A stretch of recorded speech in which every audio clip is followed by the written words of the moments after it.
India wide విపరీతమైన అంచనాలు మోస్తున్న ఎస్ఎస్ఎంబి 29 షూటింగ్ని దర్శకుడు రాజమౌళి నిర్విరామంగా చేస్తున్నారు.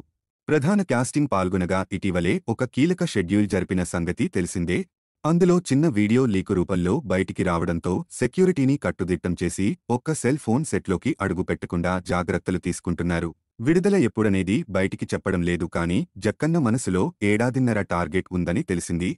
పోస్ట్ ప్రొడక్షన్కు ఎక్కువ సమయం అవసరమైన పక్షంలో చిత్రీకరణలో జాప్యం ఉండకూడదని ఈ నిర్ణయం తీసుకున్నారట. మనామిత్ర ఈ సూత్రాలు. ఈ పాన్ ఇండియా మూవీకి సంబంధించిన మరో ఇంటరెస్టింగ్ అప్డేట్ ఆసక్తికంగా ఉంది. కథ ప్రకారం మహేష్ పాత్ర ప్రయాణం కాశీ నుంచి మొదలై అడవులకు వెళ్తుందట. ఇందుకోసం ప్రత్యేకంగా హైదరాబాద్లో మణికర్ణికా ఘాట్తో పాటు కాశీ పరిసరాలను ప్రత్యేకంగా సెట్ రూపంలో వేయడం దాదాపు కొలిక్కి వచ్చిందట. హీరో ఫారెస్ట్కు ఎందుకు వెళ్లాల్సి వస్తుందనే కీలకమైన ఫ్లాష్ బ్యాక్ ఎపిసోడ్ ఆ పవిత్ర పుణ్యక్షేత్రం బ్యాక్ డ్రాప్లోనే డిజైన్ చేశారని వినికిడి. రామాయణంలో హనుమాన్ నేపథ్యాన్ని విజేంద్ర ప్రసాద్ స్ఫూర్తిగా తీసుకున్నారని వినిపిస్తోంది.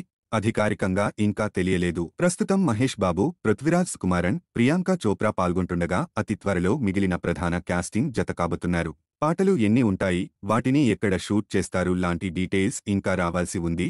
కీరవాణి కొన్ని ట్యూన్లు సిద్ధం చేసి ఉంచారు. త్వరలో హరిహర వీరమల్లు, విశ్వంభర పనులు ఉంటాయి కాబట్టి ఎస్ఎస్ఎంబి నుంచి కొంచెం బ్రేక్ తీసుకుని వేసవి తర్వాత రాజమౌళితో చేరతారు. ఏప్రిల్లో అఫీషియల్గా రాజమౌళి ప్రెస్ మీట్ నిర్వహించే ప్లాన్ ఉందని అంటున్నారు కానీ టీం నుంచి అయితే ఎలాంటి సమాచారం ప్రస్తుతానికి లేదు. వెయిట్ చేయాల్సిందే.